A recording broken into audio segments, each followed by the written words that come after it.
pencher vers moi son oreille, et je le chanterai toute ma vie.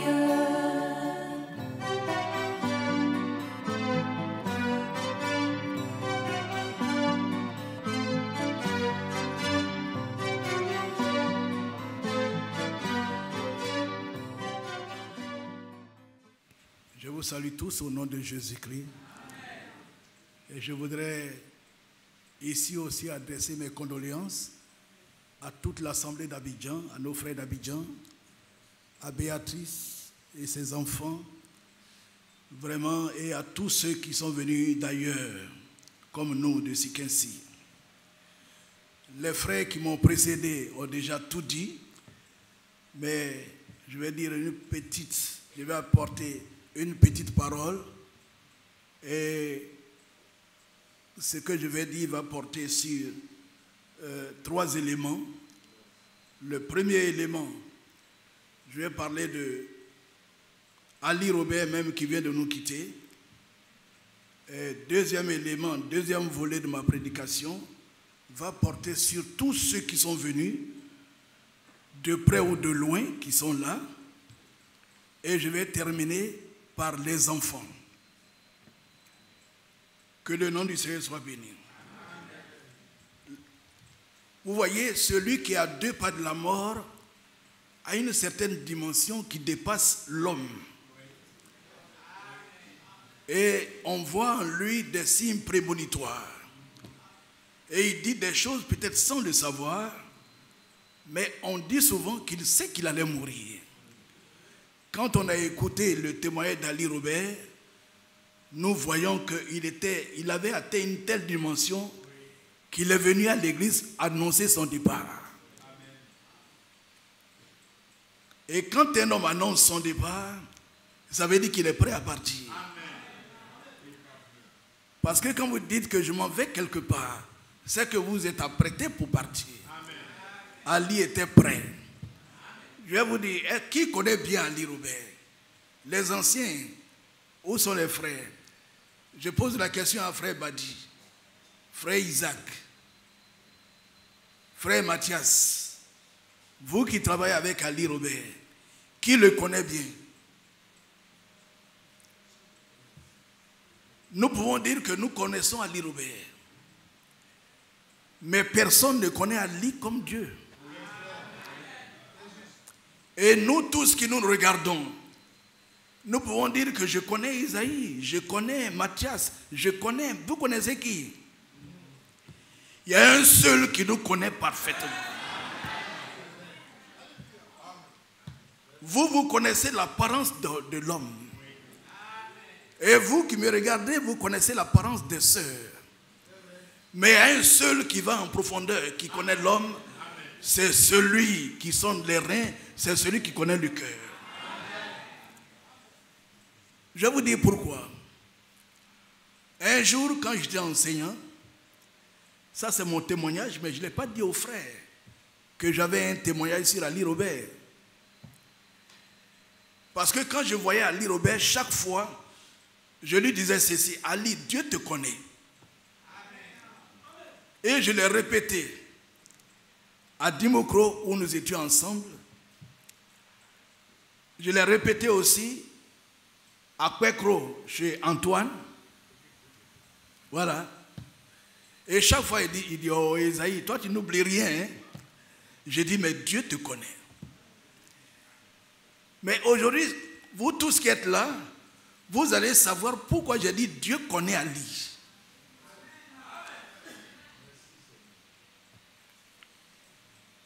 J'étais enseignant et je venais aux finances de recevoir ce qu'on appelle une caisse d'avance.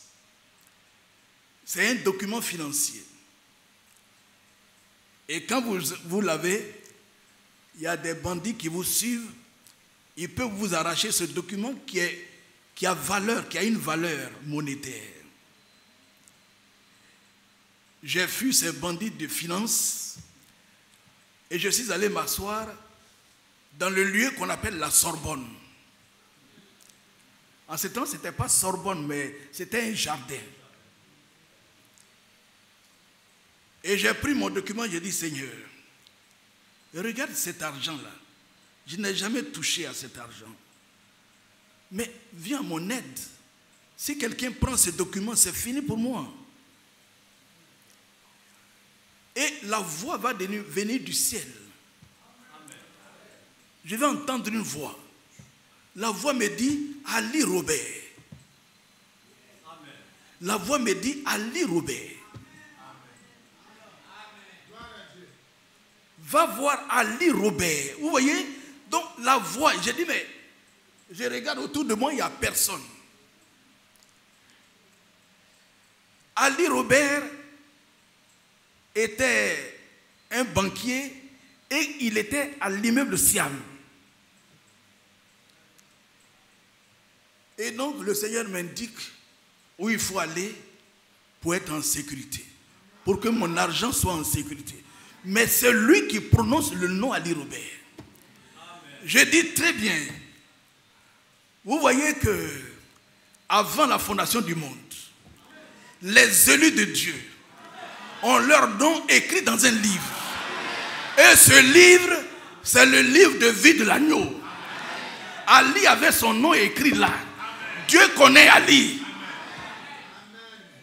Béatrice, il ne faut pas pleurer.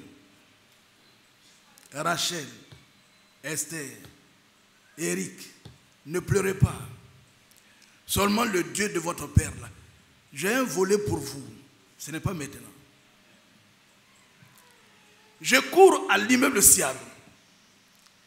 Ali était là.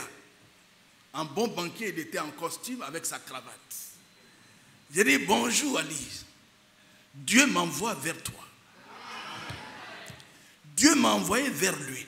Si Ali n'était pas son fils, si Dieu ne connaissait pas Ali, il ne m'aurait pas recommandé à cet homme.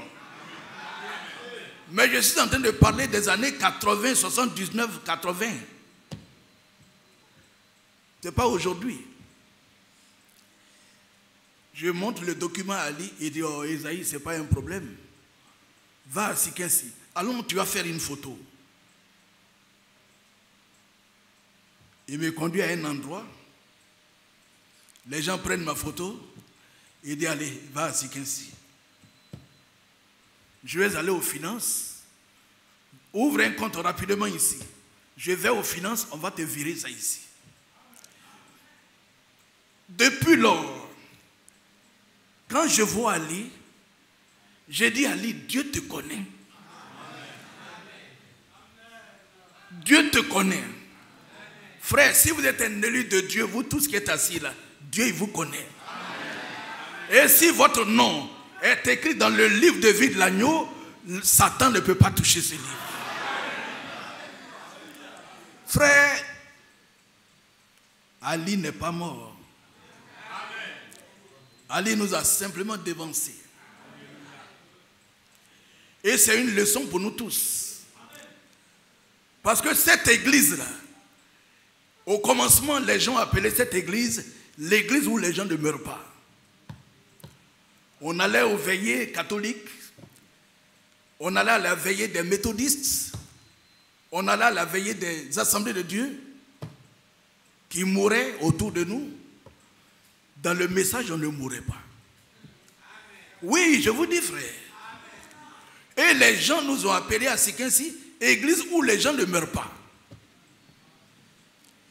Mais aujourd'hui, le temps est menaçant. Le temps est menaçant et le tonnerre gronde. Et les nuages assombrissent le ciel. Et le Seigneur a dit ceci, si vous savez reconnaître le temps, quand il fait un mauvais temps, vous reconnaissez. Mais vous ne savez pas discerner les signes de l'avènement du Fils de l'homme. Frères et sœurs, cessons réellement de jouer avec le message de William Branham. Beaucoup ne savent pas comment ce message a commencé, mais aujourd'hui, nous pouvons dire ensemble que nous jouons un peu. Dieu, il frappe pour qu'on se ressaisisse. au moment où Ali Robert va être éveillé, à Sikinsi, nous avons osé. Et c'est la même chose. Quand le frère Mbassigué qui est là, il se lamentait et il pleurait, la voix lui dit, c'est moi qui ai repris Osé auprès de moi. Ici, il est mieux que chez vous. Donc chez Dieu, là, on est mieux qu'ici. Et c'est pourquoi l'apôtre Paul peut dire, je suis pressé de deux côtés. Oui, aller de l'autre côté, mettre un gain. Mais à cause de vous et la prédication, on est là. Sinon, frère, on peut prier, Dieu vient nous prendre. Là-bas, c'est meilleur. Je suis pressé de deux côtés. Vous voyez, frère. Mais c'est celui qui a raté le ciel. Là, c'est une mauvaise chose. Nous allons prendre les Écritures. Et au début, ils ont dit de ne pas être long. Mais moi, le matin, là, m'appartient. Le matin, c'est le matin. Gloire à Dieu. N'est-ce pas, Mathias? C'est le matin. Prenons le psaume. Le psaume 82.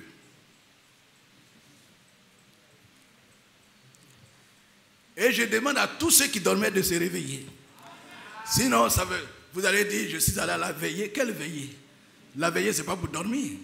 C'est pour chanter et puis aussi écouter la parole de Dieu. Mais je voudrais qu'on se lève tous pour lire ce passage.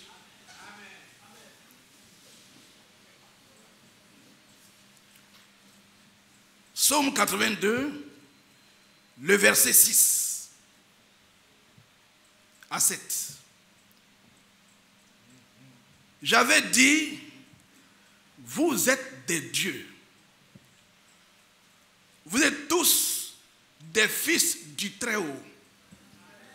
Cependant, vous mourrez comme des hommes. Vous tomberez comme un prince quelconque. Seigneur notre Dieu, viens ajouter la bénédiction à cette parole au nom de Jésus-Christ. Amen. Veuillez vous asseoir. Frères et sœurs, réjouissez-vous par ces paroles. Je vais commencer par là. Vous êtes des dieux. Alors, quand je dis vous êtes des dieux, il y en a qui ne disent même pas Amen. La Bible dit ici que Clamo, tu es Dieu. Lève-toi. Tu es un Dieu. Et Ali Robert qui vient de partir, c'est un Dieu. Mais il est tombé comme un prince quelconque. Tous ceux qui ont accepté cette œuvre de Golgotha, qui ont reçu Jésus comme leur sauveur personnel, qui sont nés de Dieu, qui ont reçu le Saint-Esprit et qui ont la vie de Dieu en eux, la Bible déclare qu'ils sont des dieux. Qu'ils sont des dieux. Et la Bible dit, nous sommes des dieux, mais nous sommes assujettis à quelque chose. C'est la mort. Nous sommes des dieux, mais assujettis à la mort.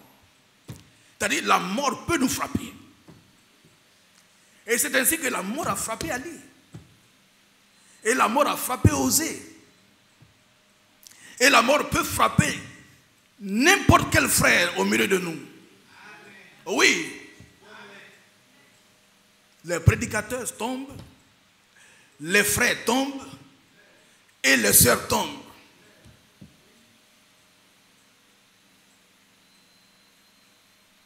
La mort peut nous frapper.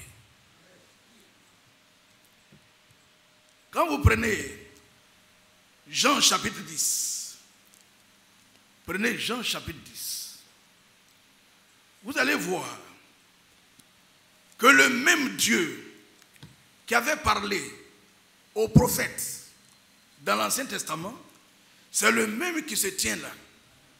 Et il dit la même chose. quand vous prenez Jean 10, Jean chapitre 10, le verset 33. Les Juifs lui répondirent, non, au verset 30.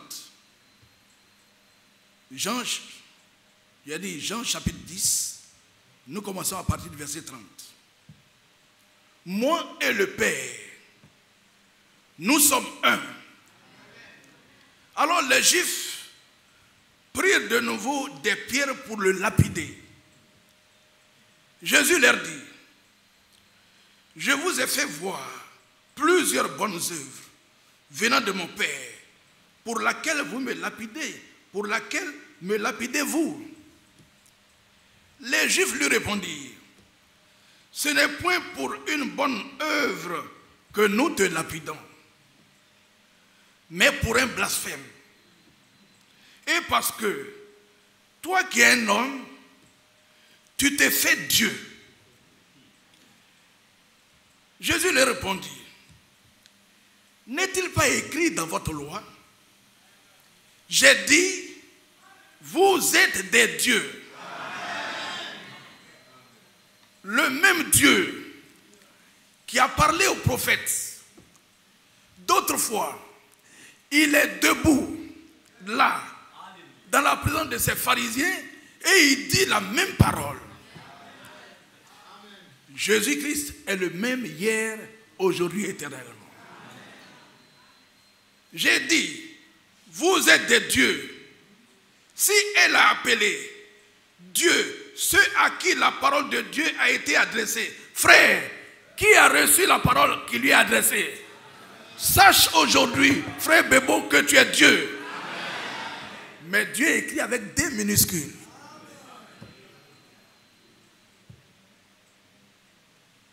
Ali Robert est un Dieu qui a été fauché par la mort.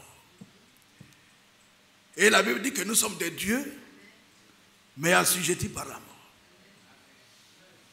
Roger, tu peux tomber. Mon frère Siriki, tu peux tomber. Esaïe peut tomber. Les sœurs, vous pouvez tomber. Et comme Ali l'a dit, il est le maître de la vie. Et c'est lui qui décide qui doit partir. Nous tous qui sommes là, si on disait à quelqu'un d'aller montrer celui que nous allons veiller le mois prochain, personne n'est capable. Mais Dieu, lui, il est capable de le dire. Vous comprenez cela? Donc, frère, c'est pour cela que quand la Bible te proclame Dieu,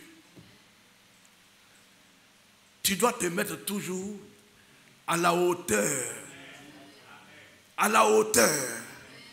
de ce titre que Dieu t'a donné. Tu es un Dieu. Un Dieu, pas pour manger des fourmis de la terre. Mais si tu es né de Dieu, et que tu es véritablement ce Dieu, tu vas chercher les choses d'en haut. Que le nom du Seigneur soit béni. Quand vous prenez Jean chapitre 1, voici ce que la Bible dit. Jean chapitre 1, au verset 10. Elle était dans le monde. Et le monde a été fait par elle. Et le monde ne l'a point connue.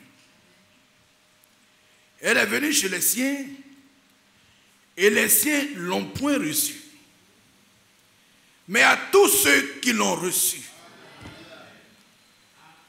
ceux qui l'ont reçu, levez la main. À tous, mais c'est les mains timides. Ah, il y en a qui donnent. Frère, à tous ceux qui l'ont reçu, à ceux qui croient en son nom, elle a donné le pouvoir de devenir enfants de Dieu. Lesquels sont nés, non du sang, ni de la volonté de la chair, ni de la volonté de l'homme, mais de Dieu. Et c'est pourquoi l'ange, quand l'ange est allé vers Marie, et que Marie a dit qu'il en soit fait selon ta parole, Il a dit, l'enfant qui va naître, tu l'appelleras Jésus. Il sera le fils du Dieu très haut. Il sera appelé fils du Dieu très haut. Et nous qui sommes fils du Dieu très haut, Jésus est notre grand frère. Et c'est pourquoi il est le premier-né d'entre les frères.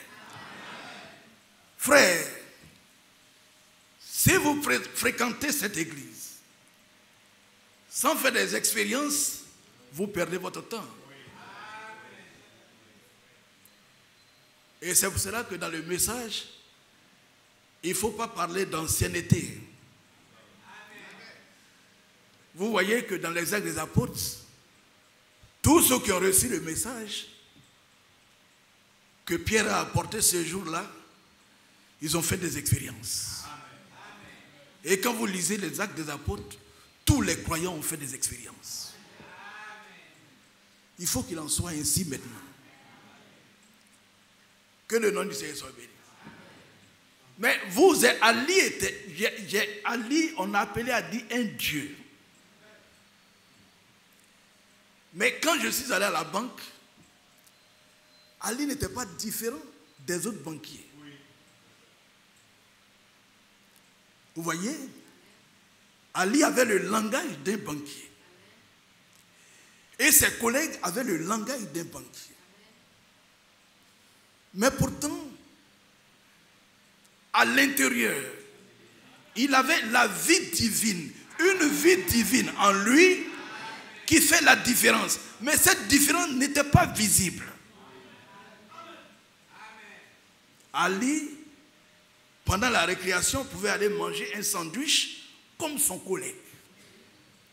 Mais pourtant, à l'intérieur, il était Dieu. Vous voyez?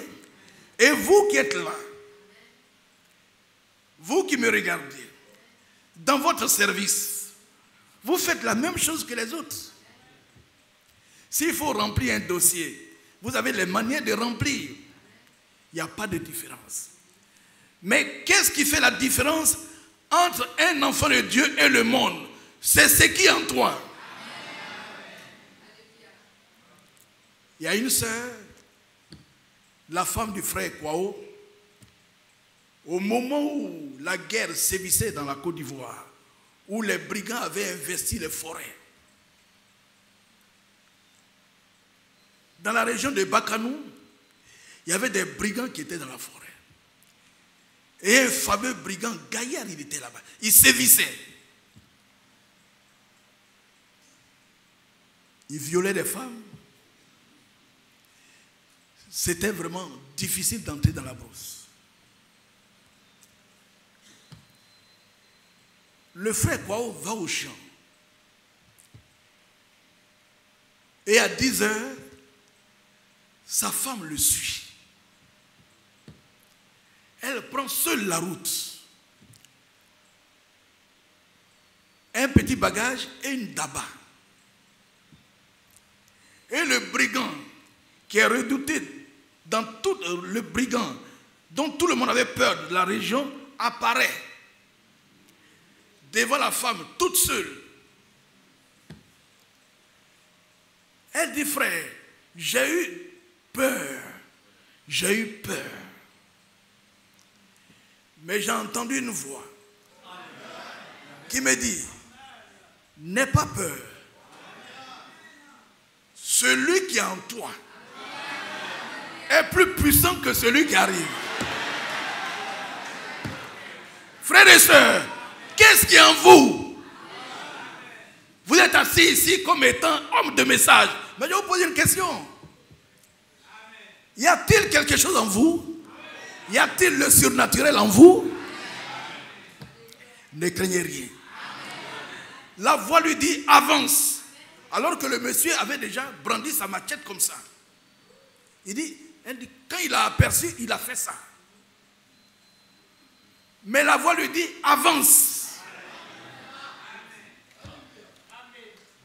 Une pauvre femme, comme on le dit dans le monde on dirait une pauvre femme. Mais en Christ, Il y avait une puissance en elle. Si Dieu nous dit, ne craignez rien, petit troupeau, ne craignez rien, ce n'est pas par rapport à vos muscles, c'est par rapport à ce qui est en vous, le surnaturel qui est en vous. C'est ce qui fait que Dieu dit, ne crains rien, ma fille, ne crains rien. En toi, il y a une puissance. Alléluia. Ali à la morgue. Il est traité comme tous les morts. Il y a eu le formol comme tous les autres morts. On a lavé son corps comme tous les autres morts. On l'a mis dans un casier comme tous les autres morts. La différence n'est pas visible. Est-ce que vous comprenez? La différence n'est pas visible à la morgue. Là, la différence n'est pas visible. Le monsieur qui s'occupe des corps, il vient, il prend, boum, il vient, il prend, il met là, il prend. On dit, monsieur, on est venu pour changer le drap. Il dit, quelle caisse? On dit 15. On sort, on dépose là, même traitement. La différence n'est pas visible. Et nous sommes dans ce monde aujourd'hui, mais cette différence n'est pas visible. On vous voit dans les quartiers et les gens disent, oh, religion, façon. Les gens ne voient pas la différence. On ne vit pas comme eux. On ne va pas dans les bars avec eux. Mais la puissance là, ils ne voient pas ça encore. Même notre conduite en leur milieu, mais cette puissance n'est pas encore visible. Mes frères, un jour vient. Frère, je vous dis, un jour vient. Un jour vient où la différence sera visible. C'est pourquoi nous soupirons. Prenons Romains 8. Quand vous prenez Romains 8, la Bible dit que nous soupirons.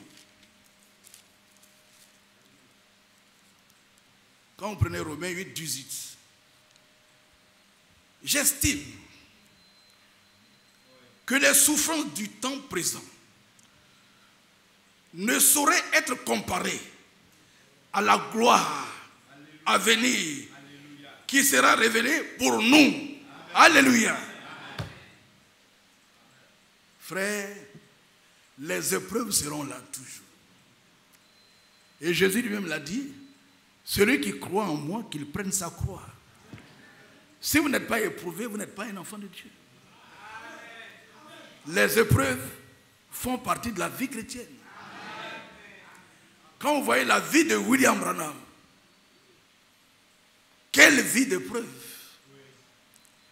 Lorsqu'il a perdu sa femme, perdu ses enfants, perdu son père, au moment où il était à la chair, son frère avait été écrasé par un camion. Et il y a une voix qui lui dit, tu n'as pas dit que tu es un prophète? C'est pas toi qui pries pour les malades? Et regarde, ton enfant est en train de mourir. Vous voyez? C'est dans les épreuves que Satan met ces choses dans vos oreilles. Mais criez vite arrière de moi, Satan. Parce que Dieu ne se répand pas de ses dons. Ce qu'il a mis en toi là, c'est pour l'éternité. J'estime que les souffrances du temps présent ne sauraient être comparées à la gloire à venir qui sera révélée pour nous. Aussi, la création attend-elle avec un ardent désir la révélation des fils de Dieu. Oh frère, c'est beau. C'est nous que le monde attend. Ils attendent quoi? Ils attendent que ce que nous sommes soit visible.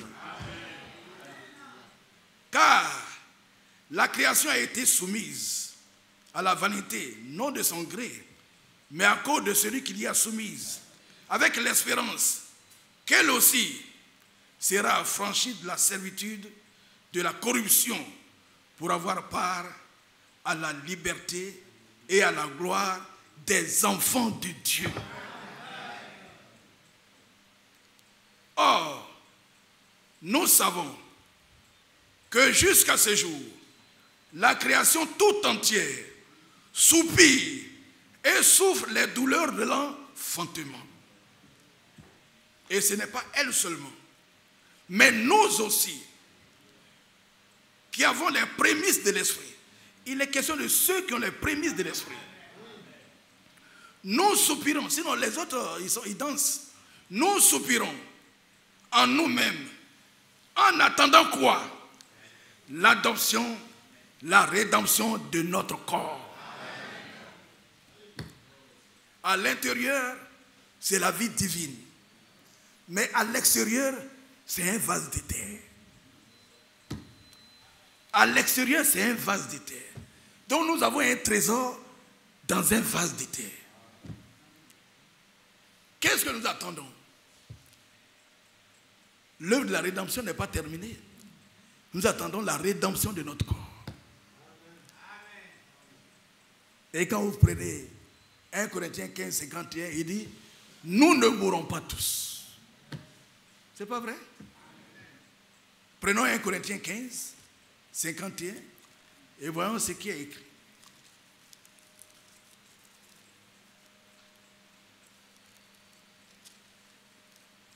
Au verset 51. Voici, je vous dis un mystère. Nous ne mourrons pas tous. Vous comprenez ce que ça veut dire? Ça veut dire au milieu de nous, les gens mourront. Il y aura des morts, mais pas nous tous.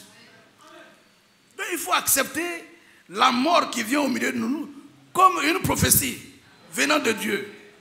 Nous ne mourrons pas tous. Ça veut dire simplement qu'il y a des frères qui vont mourir. Il y a des sœurs aussi qui vont mourir. C'est pourquoi il faut s'apprêter. Il faut s'apprêter. Voici, je vous dis un mystère. Nous ne mourrons pas tous, mais tous nous serons changés.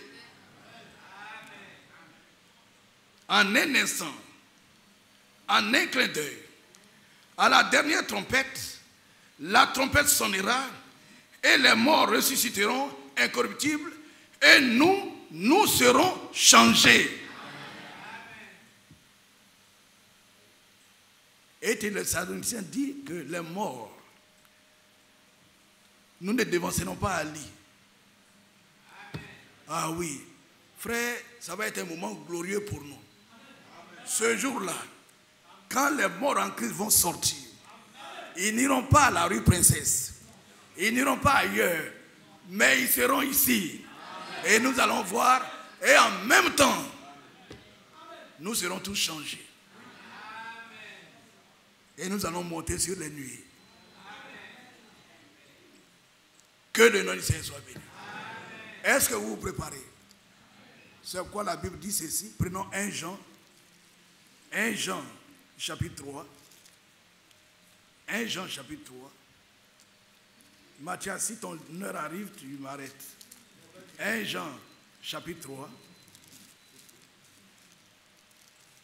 Prenez 1 Jean chapitre 3. Le verset 1. Voici quel amour le Père nous a témoigné pour que nous soyons appelés enfants de Dieu. Et nous le sommes. Est-ce qu'aujourd'hui vous croyez que vous êtes enfants de Dieu? Frère, vous êtes enfants de Dieu. Nous le sommes. Si le monde ne nous connaît pas, c'est qu'il ne l'a pas connu. Bien-aimés, nous sommes maintenant enfants de Dieu. Et ce que nous serons n'a pas encore été manifesté. Amen. Ce que nous serons n'est pas encore visible, mais ça vient. Ce que nous serons n'a pas encore été manifesté. Mais nous savons que lorsqu'il paraîtra, nous serons semblables à lui. parce que nous le verrons tel qu'il est. Quiconque a cette espérance en lui se purifie comme lui-même est pur. Tous ceux qui ont cette espérance mettent de l'ordre dans leur vie. Ah oui. C'est vrai que nous sommes dans un vase de terre, mais ne laisse pas la chair te dominer. Il faut vaincre. Il faut persévérer. Et il faut tenir. Alléluia. Comme on dit d'aller vite, un dernier conseil. Après le conseil que je vais donner aux frères, je vais me tourner vers les enfants. Et là, prenez tous Ésaïe 29, 13.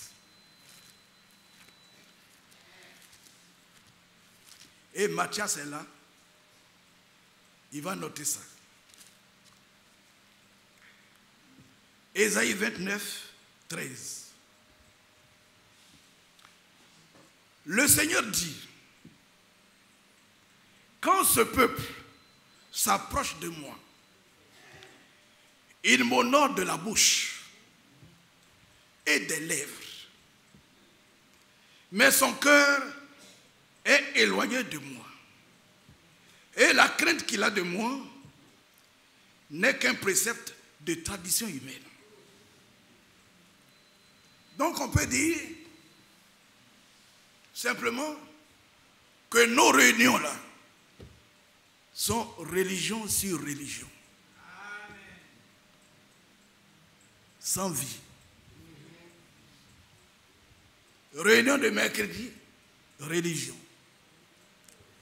Réunion de samedi, religion. Tradition sur tradition. Il n'y a pas de vie. Frère Mathias, quand j'ai lu ce passage, qui est une prédication du dimanche, je cherchais un titre. Ne dormez pas, hein. Je cherchais un titre pour le message. Frère, attachez vos ceintures. J'ai cherché un titre pour le message. Et qu'est-ce que j'entends? Acte de présence.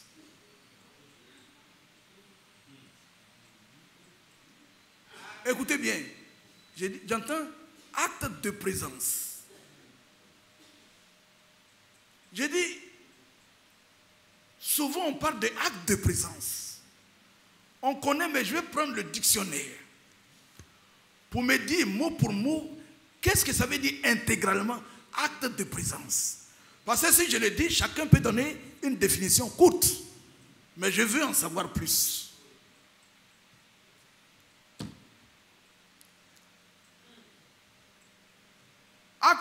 Faire acte de présence, c'est se montrer dans un lieu où on a l'obligation d'être présent, sans réellement participer aux activités qui s'y tiennent, mais uniquement pour y être vu. Mais je dis, Seigneur, mais Dieu, il connaît l'Église. Je dis, mais comment si je donne à l'Église le titre acte de présence, les gens disent, mais qu'est-ce qu'il est en train de faire? Acte de présence. Acte de présence, il dit, c'est se montrer dans un lieu. Donc dans ce message, beaucoup de frères et sœurs viennent pour se montrer à l'église. Je vais vous dire une chose. Mathias, il faut écouter ça. Parce que toi, tu es ici. Un jour, un lundi matin, parce que nous, on est à l'intérieur, on venait faire nos courses à Abidjan. On arrive très tôt, le plateau est presque désert, bon, on est là, on attend que le bureau s'ouvre. Et quand le bureau de la banque est ouvert, alors il faut se précipiter parce que il y a des rangs. Mais entre-temps, je croise un frère. Mais je ne peux pas le reconnaître aujourd'hui. Parce que ça fait plus de 30 ans. Je vois le frère, je lui dis bonjour frère. Mais tu étais à l'église le dimanche? Il dit oui, j'étais à l'église le dimanche. Mais qui a prêché? Il dit c'est le frère Isaac. Mais le sujet a porté sur quoi? Il dit attention, il a parlé de... Oui, c'est le frère Isaac, il a parlé de... J'ai dit frère, on vient d'ouvrir les banques, pardon, il faut partir. Quand j'allais, j'ai dit mais Seigneur, entre dimanche et lundi, tout ce qui a été dit à l'église, il a oublié. Que font-ils? Ce sont des actes de présence. Les frères et sœurs viennent dans les églises pour faire acte de présence. Ils ne participent à rien. Pendant que la prédication est apportée, leurs pensées sont ailleurs. Ce peuple m'honore du bout des lèvres. Mais son cœur, regardez le jour de la Pentecôte. Tous ceux qui étaient venus à la Pentecôte étaient venus avec leur cœur. Parce que quand Pierre a prêché, la Bible dit, ils eurent le cœur vivement touché. Mais comment ton cœur peut être touché si le cœur tu l'as laissé à la maison? Comment ton cœur peut être touché? Et là, on peut faire 20 ans de message, 30 ans de message, et puis toujours des problèmes. Et les anciens souffrent à régler des problèmes, à régler des problèmes, à régler des problèmes. On n'avance pas. Or, la Bible dit que celui qui est né de Dieu se surveille lui-même. On n'a pas besoin de réunion d'anciens pour le surveiller. Voici la réalité. Acte de présence. J'ai dit Jésus. Acte de présence. Alors, ce deuxième volet s'adresse à nous tous. On a parlé d'Aldri en disant que nous sommes des dieux. Mais voici la réalité. On vient au Koweït pour faire acte de présence. On va à Sikensi pour faire acte de présence. Et frère, quand vous regardez dans le monde, les gens font des communiqués et qu'est-ce qu'ils disent? Ils disent, vu l'importance de l'ordre du jour, la présence de tous est obligatoire.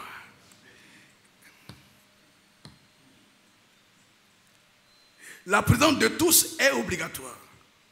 Mais quand vous croisez quelqu'un, vous lui demandez, il dit non, je m'en vais faire acte de présence. Frères et sœurs, l'ordre du jour du monde exige la présence de tous. Quel est l'ordre du jour à l'ONU? Quel est l'ordre du jour dans les pays en Amérique, partout, qui est plus important que l'ordre du jour que Jésus nous a donné? Quel est l'ordre du jour qui est plus important que le salut de l'âme?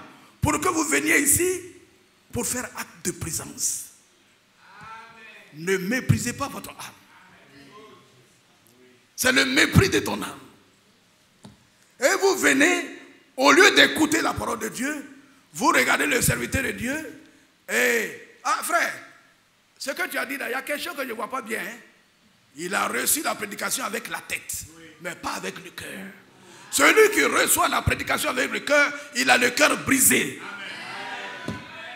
Il se repent immédiatement. Il cherche à mettre de l'ordre. L'église n'avance pas. L'église n'avance pas. Alors je vous pose une question. Venez-vous chaque jour pour faire acte de présence? La balle est dans votre camp. Parce que c'est vous qui savez ce que vous venez faire à l'église.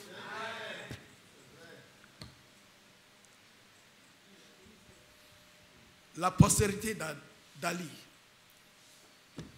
Frère Mathias, je vais vite pour passer là. Je vais parler à la famille, à Béatrice et à ses enfants. Quand vous prenez le psaume 37, Prenons le psaume 37.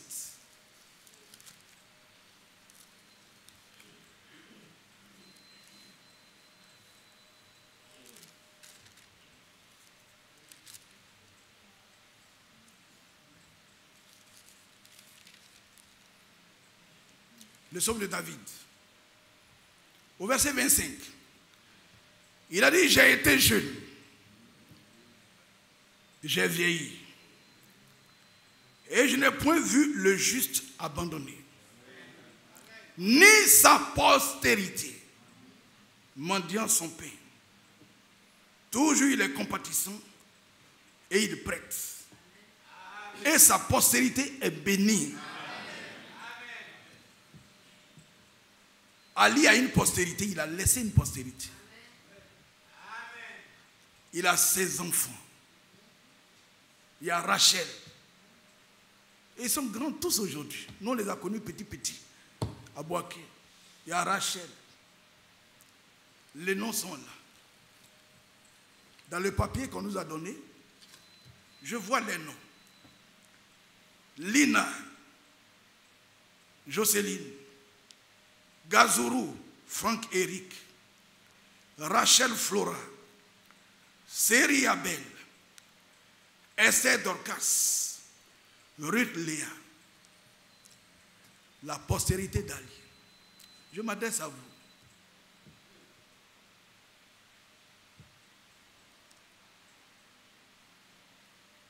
Si Dieu s'est occupé de Ali, il ne peut pas abandonner sa postérité. Amen. Vous êtes, qui est Eric? Où est Eric?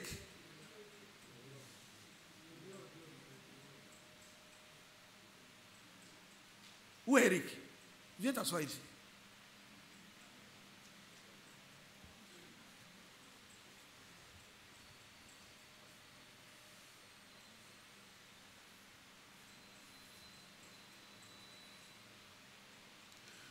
Vous êtes la postérité de Ali Robert.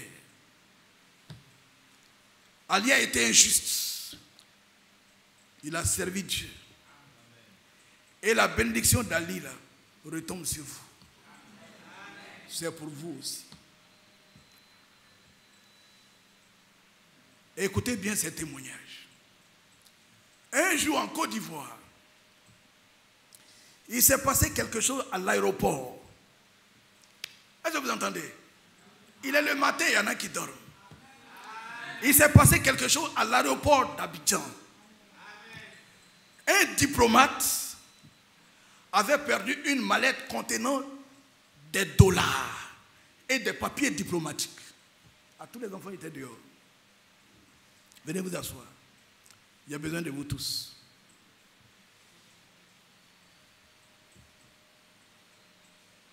Écoutez. Vous êtes attentifs? Voilà. Ils sont là, Eric et ses sœurs et ses frères. Ils sont tous là. J'ai dit qu'à l'aéroport d'Abidjan, il y a eu un événement. Un grand diplomate qui est venu en Côte d'Ivoire. Et il est venu en Côte d'Ivoire, en partant à l'aéroport, il a perdu son appareil, sa mallette. Ceux qui connaissent la version pourront bien détailler, mais moi je dis ça pour tirer mon enseignement. Il est allé et il est revenu sur ses pas. Il a téléphoné à son ambassade. Le président Gbagbo a été saisi. Toute la police a été saisie. On cherchait la mallette du diplomate.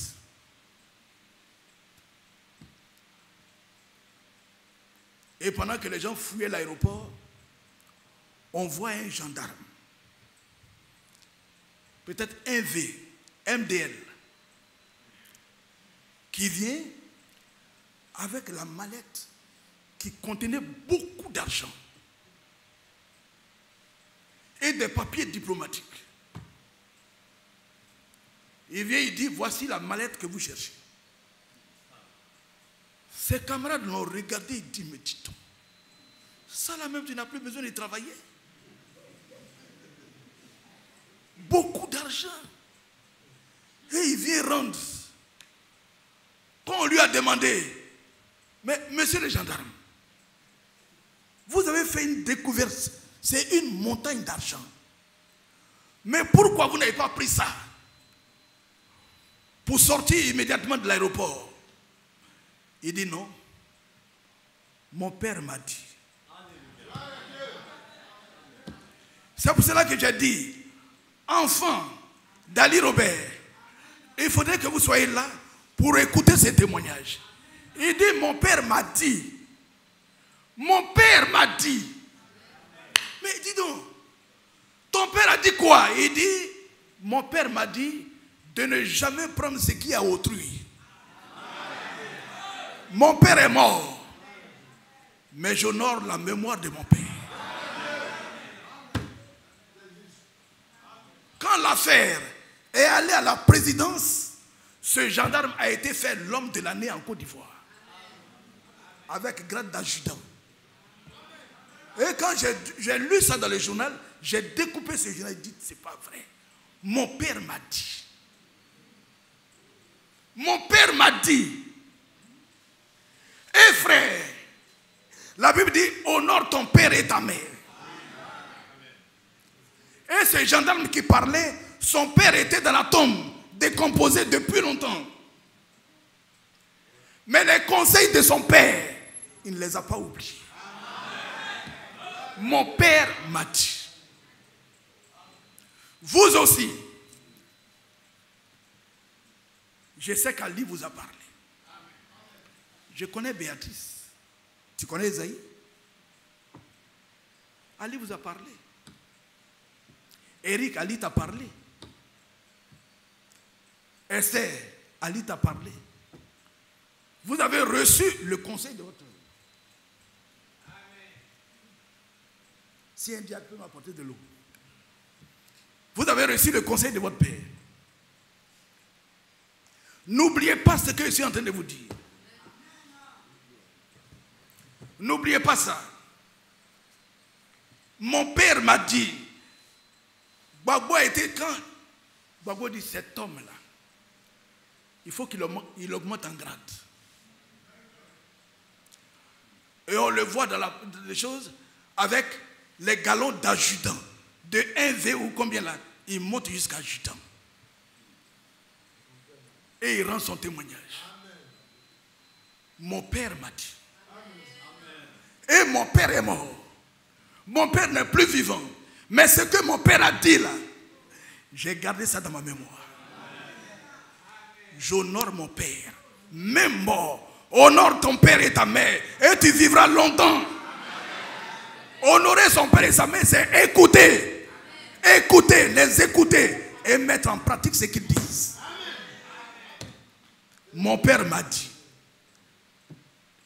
frère, il s'est passé quelque chose.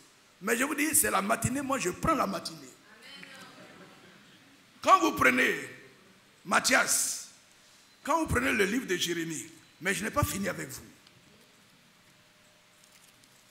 Mais c'est toujours pour vous faire comprendre. Quand vous prenez Jérémie 35, je vais parler des récabites. Donc écoutez très bien.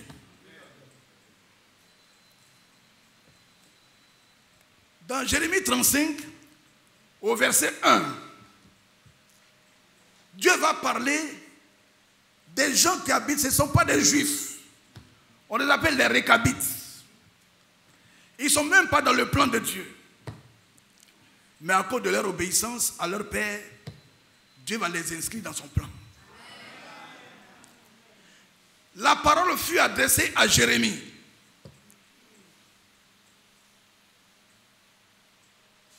La parole fut adressée à Jérémie de la part de l'Éternel.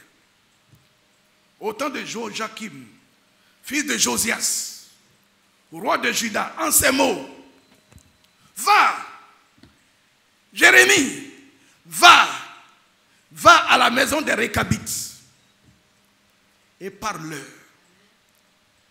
Tu les conduiras à la maison de l'Éternel, dans une des chambres, et tu leur offriras du vin à boire. Frère, vous entendez? C'est le prophète. C'est le prophète qui a envoyé. C'est Jérémie que Dieu envoie vers les Récabites. Et il est conduit où? Pas dans un bar, mais à la maison de l'Éternel. Il dit, prends les Récabites et va dans ma maison.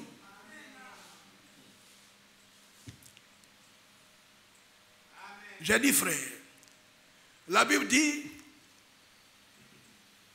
qu'il est mieux d'être dans une maison de deuil que d'être dans un lieu de festin. Et j'ai dit, si vous êtes venu ici, là, vous avez fait mieux.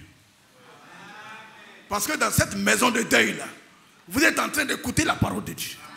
Et vous allez partir avec ça. Quand on dit j'ai veillé, là, la veillée, là, tu t'en vas avec quelque chose. Jérémie, va. C'est moi l'Éternel. Et j'ajoute, le Dieu créateur des cieux et de la terre. Va chez les Récabites. Tu leur dis que c'est moi qui t'envoie. Ils n'ont qu'à boire du vin aujourd'hui. Vous comprenez, hein? Au verset 4.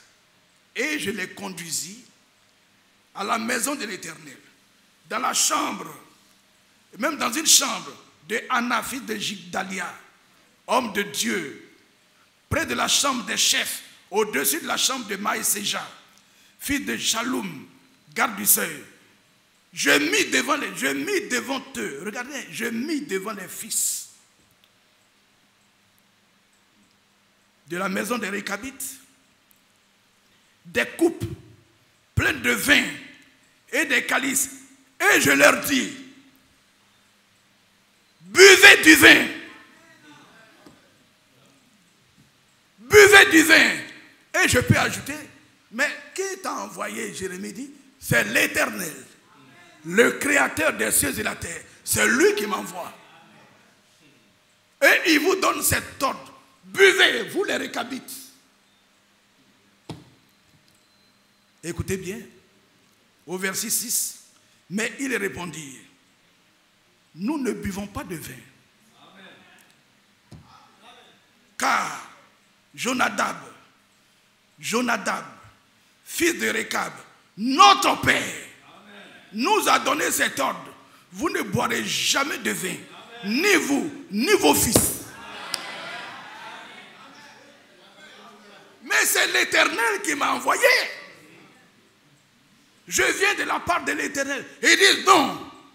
Nous les Récabites, notre père Jonadab, fils de Récab, il nous a dit, depuis notre enfance, il nous a dit, vous ne boirez jamais de vin.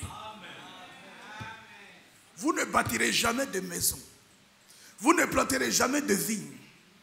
Vivez sous des tentes, mais que le vin ne touche pas de votre bouche. Donc on ne boit pas.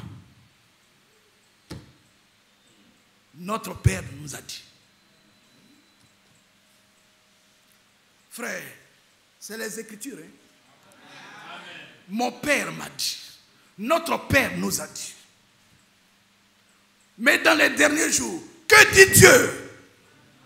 Les enfants seront rebelles à leurs parents. Plus de respect. Plus de respect. Les parents souffrent. Ils souffrent. Il y en a qui disent, pourquoi j'ai fait enfant même? Mais ma soeur ne dit pas ça. Mets-toi à genoux. Dans les derniers jours, dit Dieu, les enfants seront rebelles à leurs parents. Ils vont créer des ennuis à leurs parents. À BCD où nous sommes, il y a un enfant qui a tué sa mère. C'est un drogueur, il est venu avec ses camarades drogués. Il veut toujours prendre l'argent de sa maman. Et sa maman va au champ avec les clés. Elle attache ça sous son paille. Ils ont pris la drogue. Ils sont allés au champ. Attaquer la vieille. Violer cette vieille femme. Prendre, la tuer. On les a mis en prison. Son fils. l'enfant qu'elle a porté pendant 9 mois, qui a accouché, qui a allaité son sein, a envoyé des brigands pour l'assommer dans sa forêt. Que dit Dieu? Que dit Dieu? En même temps que dans le domaine naturel, les enfants seront rebelles à leurs parents, dans le domaine spirituel, c'est la même chose. Les deux vont ensemble. Le naturel et le spirituel vont ensemble. Au verset 12. Alors, la parole de l'Éternel fut adressée à Jérémie en ces mots. Ainsi parle l'Éternel des armées, le Dieu d'Israël. Va et dis aux hommes de Juda. Vous voyez, Dieu a pris les païens pour instruire les enfants de Dieu. Puisqu'on est têtu, c'est avec les païens, quel pédagogue. Regardez la pédagogie de Dieu. C'est les récabites que Dieu va utiliser pour enseigner Juda. Quelle honte! Quelle honte!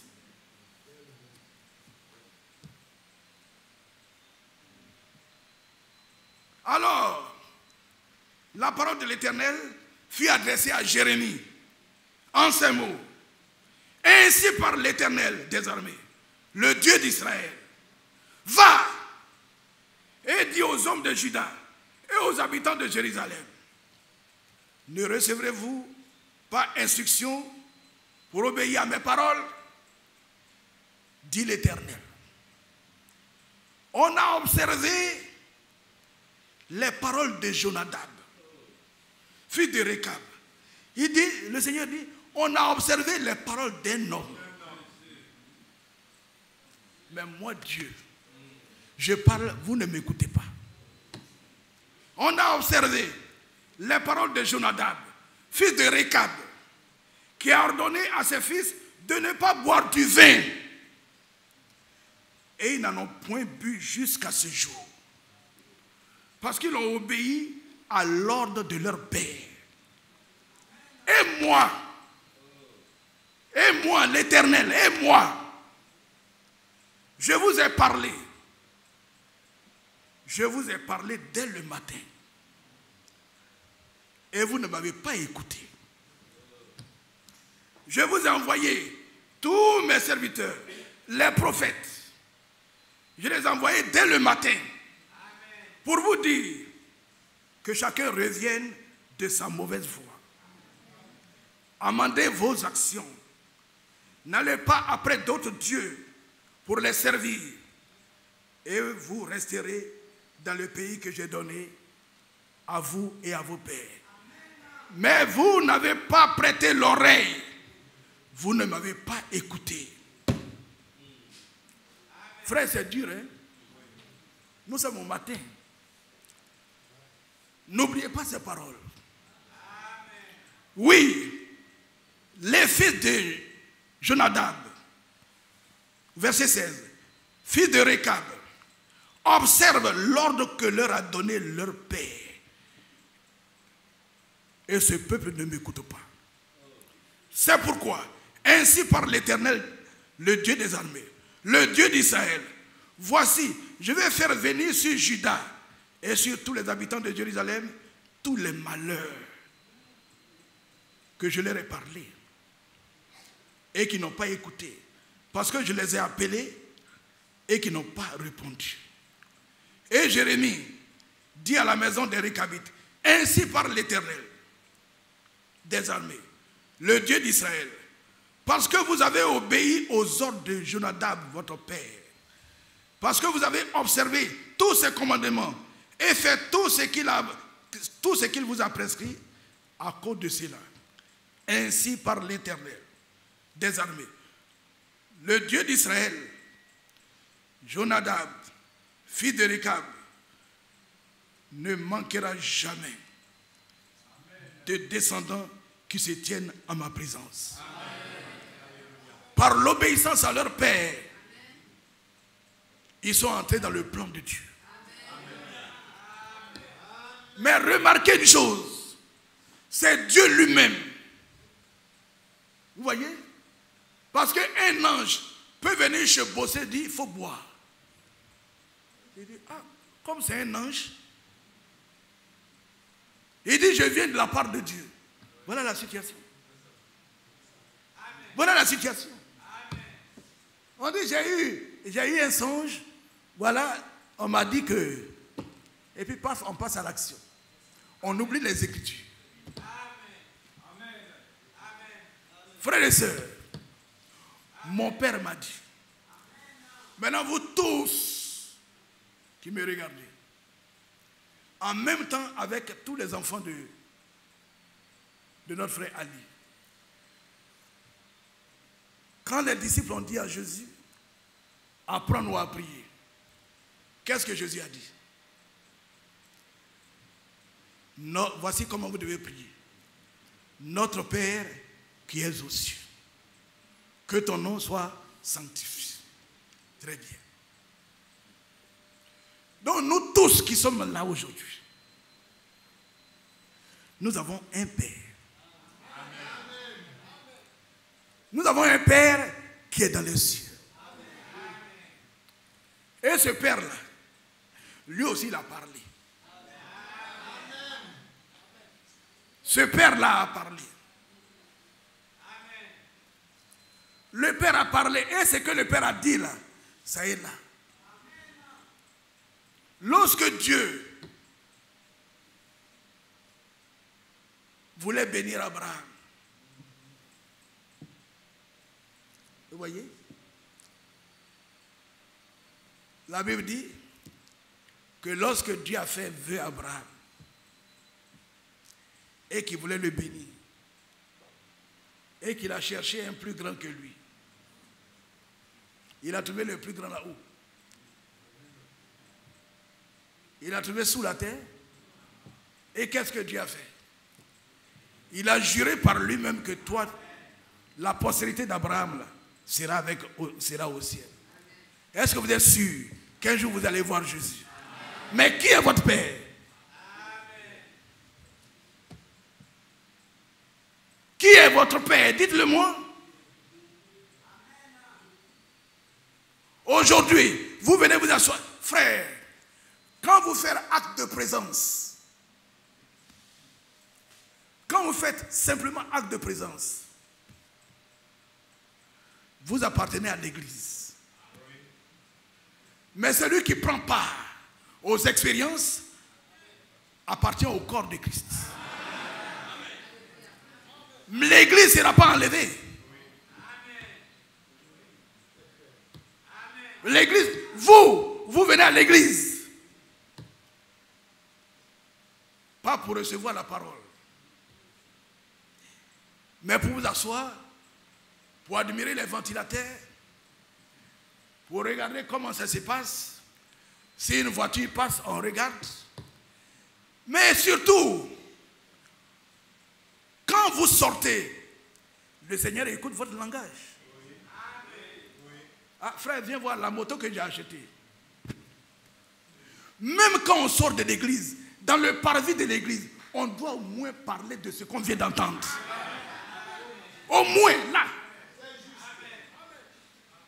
Au moins là, on ne doit pas parler de ces pneus, mais là, on doit dire non, la parole, frère, j'ai été touché. Regarde ce qu'on a entendu. Frère Isaac, tu viens d'entrer. Je te dis ceci. Tu n'étais pas là, mais il a dit ton nom. Un jour, un lundi matin, je le répète pour mon grand frère, c'est mon grand frère, c'est mon chef, c'est mon patron dans le monde. Je croise un frère d'Abidjan. Les prédicateurs souffrent. Ali allait se reposer. Ali a prêché hors dans l'église. Les gens venaient faire acte de présence. Même le jour où Ali prêchait là, les bancs étaient vides. Où sont les gens? On voyait Ali, il est venu dire au revoir à l'église. Mais qui était à l'église? Où était-il? Le message, c'est le dimanche. Les autres réunions, Dieu n'est pas dedans. Là où 2 ou 3 sont assemblés à mon nom, je suis présent. Ah, Dieu était présent lorsqu'Ali disait au revoir. Mais où vous étiez? Où? Et pour parler de l'acte de présence, frère, si vous avez l'habitude de faire acte de présence dans vos églises, changez aujourd'hui. Changez aujourd'hui. Prenez part à tout ce qui se passe. Même les cantiques, vous devez changer. Vous devez chanter. Vous devez prendre part à tout. La prédication. Ouvrez vos cœurs. Venez à l'église avec votre cœur. Ne laissez pas le cœur à la maison. Est-ce que vous êtes d'accord? La situation est grave. Et vous voyez que le temps est menaçant. On n'a jamais vécu de telles situations où on a une veillée, il y a une autre à la morgue, et puis demain on ne sait pas. Mais la négligence est telle que la nouvelle naissance ne s'opère plus. Parce que le péché est là. Frère, quand je prêchais sur la sodomie, je ne savais pas que la sodomie se pratiquait dans l'église. Oui. Quand on parle de Sodome et Gomorrhe, on parle de mariages homosexuels. Mais et l'église? Et l'église? Et l'église? Et les sœurs qui viennent dire, frère, priez pour moi, aidez-moi. Mon frère, quand on veut faire les choses, il veut passer ailleurs. Il ne passe pas par la voie normale. C'est quoi? Vous appelez ça quoi? Dans l'église. Vous ne venez pas avec votre cœur. Vous laissez le cœur à la maison. Et vous venez avec votre tête. Et quand le prédicateur a fini, frère Isaac, frère, je ne comprends pas ici. Là. Ça veut dire quoi ça? Mais le cœur, lui, il est brisé. Et Dieu est auprès de ceux qui ont le cœur brisé. Les Récabites sont entrés dans le plan de Dieu par leur obéissance à leur père. Toi aussi, tu vas me dire que ton père est mort. Mais notre Père qui est aux cieux, que ton nom soit sanctifié. Est-ce que tu fais ce qu'il te dit? Pounia, voilà. Notre Père qui est aux cieux, est-ce que tu fais ce que... Tu viens à l'église. 30 ans, tu es à l'église. Est-ce que tu fais ce que Dieu dit? Parce que Dieu, il est ton Père. Et je vois ce jeune homme qui est rétrograde, qui a quitté l'église. Il est allé. La jeune fille est venue vers lui. Il dit, oh ben, tu es un joli garçon. Il dit, je suis marié. Elle est partie. Après, elle est revenue. Elle est revenue. Au lieu de dire, mon père m'a dit. Parce que Dieu est notre Père. Il faut dire, il est écrit. Mon père m'a dit de ne pas faire ça. Il n'a rien fait. La jeune fille a fait jusqu'à... Et il est tombé. Quand ils ont fini le lit, la fille se lève et dit, tu vois, tu es un faux chrétien.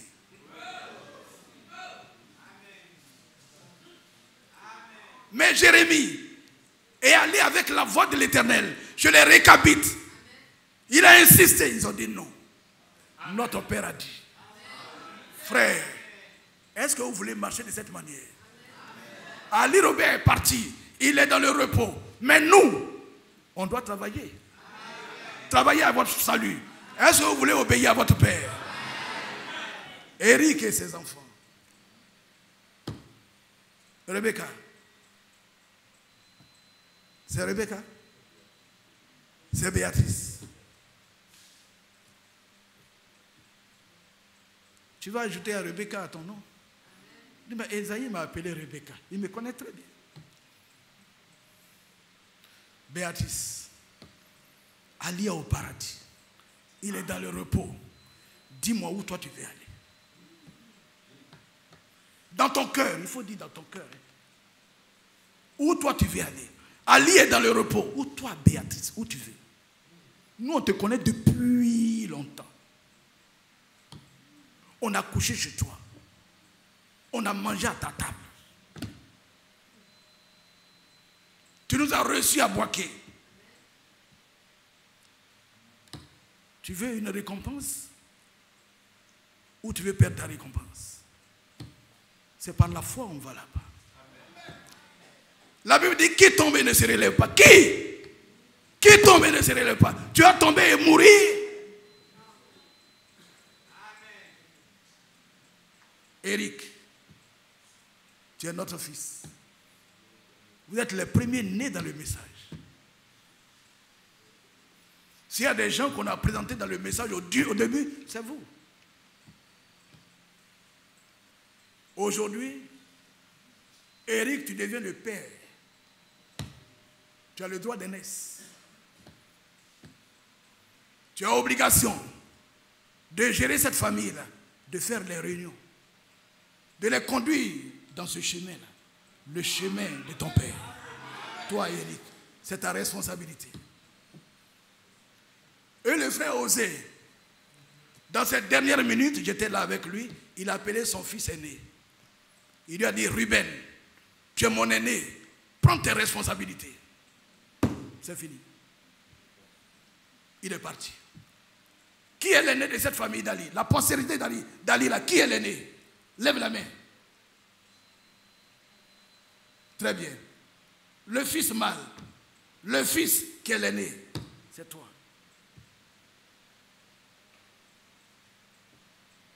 Eric, prends tes responsabilités. Si vous voulez voir Ali, si vous voulez aller là où il est allé, là, le chemin s'appelle Jésus. En dehors de Jésus, c'est fini. Et la perdition, frère, je vous dis, vous ne savez pas ce que c'est que la perdition. J'ai vécu à Sikensi plus de 50 ans maintenant. Les religions font leur veillée, les fanfares et tout ça. Mais je vais vous dire quelque chose. J'ai vu un homme, vous voyez, nous sommes des dieux, mais on est traités comme les autres hommes. On a droit au cercueil, on a droit à une tombe, cimetière, paille, tout ça. Cet homme-là, je ne dirai jamais son nom aux gens, ni sa famille. Parce que là, c'est la guerre qui va commencer. Cet homme est mort. Je suis allé voir le cercueil. C'était l'or. La tête était dorée. Et partout, c'était l'or. Les chaussures en or. Et les pagnes qui étaient avant, qu'on ne trouve pas, c'était là. De l'or, les chasse-mouches, les queues de choses, en or à gauche, à droite. J'ai regardé et dit, mais ça là, est-ce qu'on va mettre en terre? La fanfare est venue d'Abidjan, de Tiasalé, de Dabou. Et les gens, le cortège. Voyez le cortège. On enterre l'homme. Et j'étais là, un jour, en songe. En songe, je vais dans cet endroit-là. Où sont ceux qui aujourd'hui méprisent leur âme? Où sont ceux qui aujourd'hui croient que la parole de Dieu, ce sont des histoires? Le riche et Lazare. Vous connaissez l'histoire? C'est la même chose. J'ai vu cet homme. Quand je l'ai vu, il est venu vers moi, il a prononcé mon nom. Il a dit, hé, monsieur Esaïe. Je n'ai plus vu le chapeau en or. Je n'ai plus vu la chaîne en or. Je n'ai plus vu le joli kita qui était sur lui. Il était nu avec un petit caleçon. Et monsieur Esaïe, depuis que je suis mort, où on est arrivé ici là, on ne fait que souffrir seulement. On ne trouve même pas une goutte d'eau pour boire. Et puis après, il me dit, regarde moi-même comment je suis devenu. Je dis Jésus. Frère, c'est une réalité. Si là-haut, là, c'est une réalité, en bas aussi, c'est une réalité. À vous de choisir aujourd'hui qui vous voulez servir. On est venu, Ali Robert est parti. Ali, c'est fini pour lui. Il est en haut, il est tranquille. Allez dire, Ali revient à Koweït, il ne reviendra plus ici. Ali est parti. 18 ans, joli garçon, il est assis là-bas tranquille. Il a fini. Il a combattu le bon combat, il a combattu la foi. Il est assis, Dieu l'a pris dans ses mains, il est là-bas. Mais et toi, où seras-tu? Donc on va se lever en même temps que la famille et demander pardon pour tout ce qui s'est passé hier et aujourd'hui.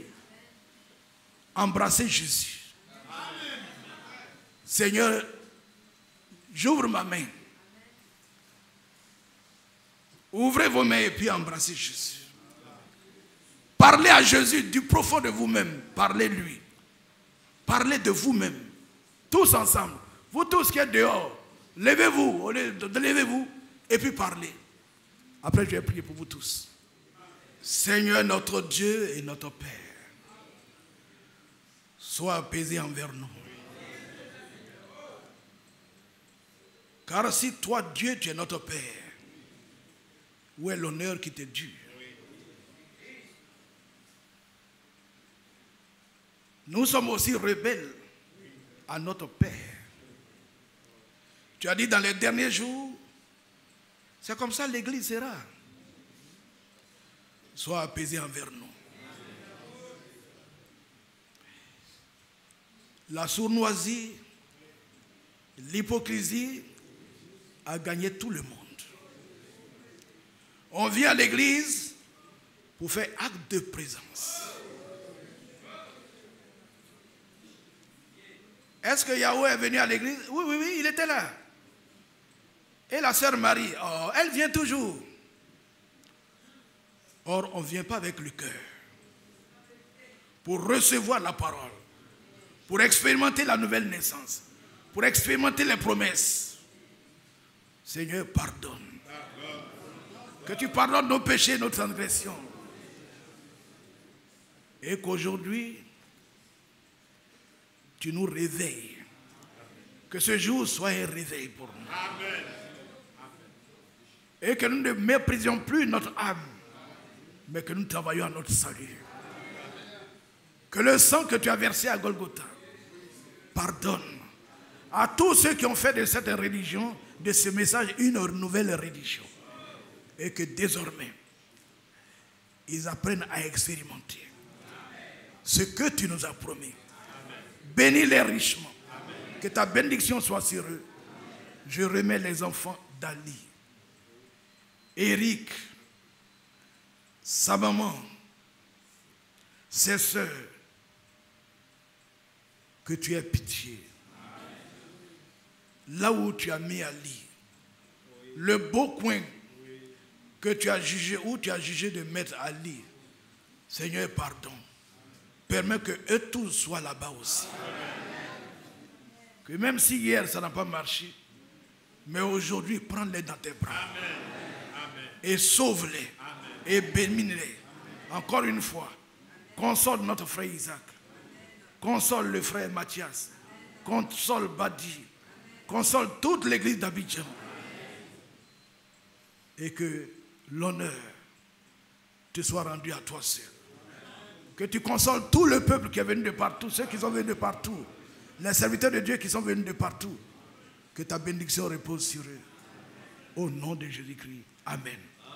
Dieu vous bénisse.